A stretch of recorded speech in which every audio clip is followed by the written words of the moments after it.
শেষের বেলায় অপমান করে মাকে বাড়ি থেকে বের করে দিল। মা তখন চলে গেল বেটির বাড়ি। বেটির বাড়ি থাকে তো দুই বেটি ভাগযোগ করে বলে, মা একজনের কাছে থাকিস না, আমার বাড়ি 10 দিন 12 দিন থাক, বড় বউর বাড়িতে যে তুই ওখানে 10 দিন 12 দিন থাক।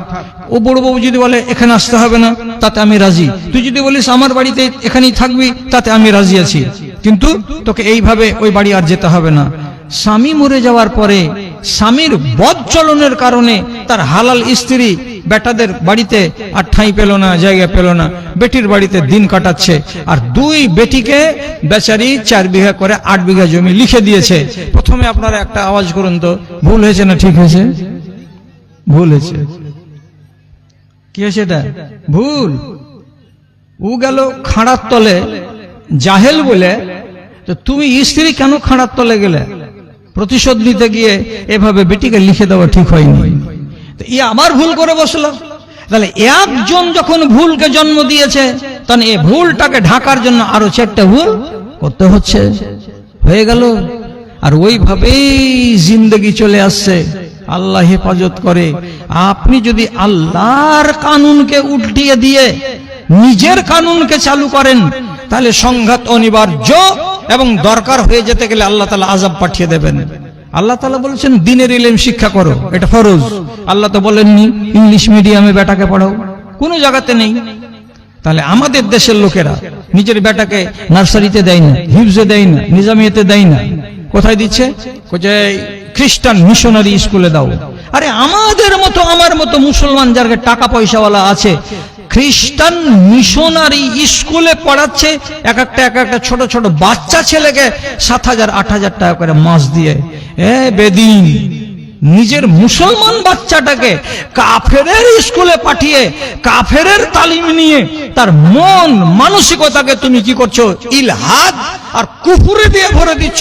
তোমার মতো কপাল পোড়া লোক দুনিয়াতে কে আছে? আল্লাহর কসম, আল্লাহর কানুনকে তুমি বুড়ো আঙুল দেখিয়েছো।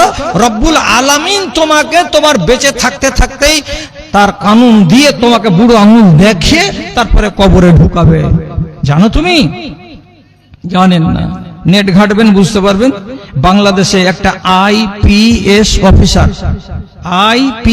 অফিসার হাসিনার আমলের হায়ার র্যাঙ্কের চাকরি, 2 বেটা আর 1 বেটি, 3টাকেই পড়া পড়িয়েছে। তো গুন্ডার পড়া, পান্ডার পড়া, সান্ডার পড়া, একটারও কাছে দ্বীনের ইলম নেই। তাহলে বুড়ো আঙুল দেখায়নি আল্লাহর শরীয়তকে। একটা ছেলে চাকরি করে আমেরিকাতে, একটা ছেলে চাকরি করে অস্ট্রেলিয়াতে, আর যেটা বোন, একটা বেটিটার বিয়ে হয়েছে, তো তারও বিবাহ হয়েছে এমন একটা পদের ছেলের সঙ্গে যেই ছেলেটা জাপানের টোকিও শহরে ব্যাংকের ম্যানেজার হয়ে আছে, জামাইটা। তাহলে বেটি কত বড় পদে আছে, আর ওর সাথে সাথে বেটিও আরেকটা ব্যাংকে কাজ করছে। এখন যখন রিটায়ার হয়ে গেল, তো বাড়িতে একটা পোতা নেই, একটা পতিন নেই, একটা নাতি নেই, একটা নাতনি নেই, স্ত্রীটা মারা গেছে। এত বড় গলি আর ফুলের বাগানওয়ালা বাড়িতে বেকুব লাগ করে বসে আছে। কাঁদছো কেন? কি হলো বুড়াতে কালে? তোর বাপেরা কি হলো? খুঁজি একটা বাপ অস্ট্রেলিয়াতে আছে, একটা আমেরিকাতে আছে, ওর বাড়ি চলে যা, বাগান বাড়িকে রেখে দে। দুঃখের সাথে বলছে অস্ট্রেলিয়াটা এখান থেকে কাছে হবে বাংলাদেশ থেকে, তার জন্য বললাম বেটা তোর কাছে আমি যাব। তো আমার বেটা আমাকে বলে পাঠালো, বাবা তোমার বয়স এখন 65 বছর হয়ে গেছে, তুমি যে কাশছো হুকুর হুকুর করে, আমার বাচ্চাগুলো তো তোমার কাছে বসবে না, আমার স্ত্রী তো তোমাকে দেখতে গেলে তো খানাই রুজবে না, তো তোমাকে আমি কোথায় রাখবো বলো তো? বেটা বাপকে বাড়িতে তুলতে পারলো না। আমেরিকার বেটাকে বলে তুই নিয়ে যা। বাংলাদেশের বাড়ি ছেড়ে কি জন্য এত দূরে আসবে? একটা কাজের মেয়েকে রেখে নাও, নিয়ে সংসার চালাও, এত দূরে আসা যাবে না, সব ঝামেলা। বেটিকে বলা হলো, বেটি তোর কাছে আসবো কি, তুই আমাকে রাখবি কি? তো বেটি বলছে, বাবা পৃথিবীতে কোন বাপ আছে যে বেটির বাড়িতে থাকে? আমি কি জন্য নিব? লোকে কি বলবে আমাকে, আর তোমাকে কি বলবে? আমার বাড়ি আসিও না বাবা।